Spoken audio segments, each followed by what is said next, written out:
Bizim sonumuz yok be ana. O bambaşka bir dünyada, ben başka. Yeter. Her sabah gazetelere bakmaktan hasta oldum. Hangi gazete yazacak öldüğünü?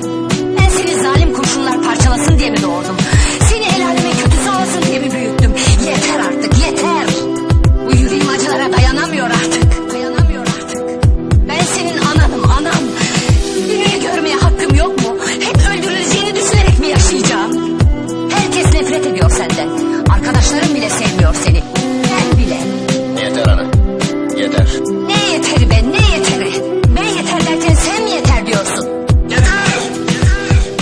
Gizledim her şeyi, haklıydın ama hallerimi söyleyemedim sana. Çok acı çektim onun yüzünden. Bu sefer her şeyi anlatayım sana. Onu sevmekten başka hiçbir şey. Neden yaptım ben bunu, neden? Gelmedi aklıma, kör oldu beynim. Onu kendimden daha çok sevdim. Her şey onunla güzeldi derken bir anda gitti, söylemeden neden? Sonrası ardı ardına geldi. Gördüğün oldu onun tek eseri.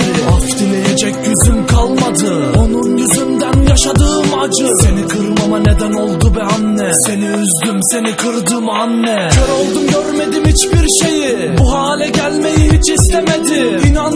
İnan ki çok sevdi. Sevdim diye ben bu hale geldim. Canım annem, sorardın ya bana. Al işte bak, her şey ortada. Varsa yoksa bak onun sevgisi. Katili hayatımın nedeni. Aklım duruyor, düşünemem artık. Hayatımın sonu zifir karanlığı.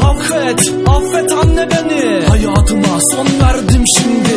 Bunları yaşamanı hiç istemedi. Haklıydın anne, kendimde değilim. Affet anne beni. Hayatıma son verdim şimdi. Aklım duruyor, düşünemem artık. Hayatımın sonu zifir karanlığı. Affet anne beni. Hayatıma son verdim şimdi.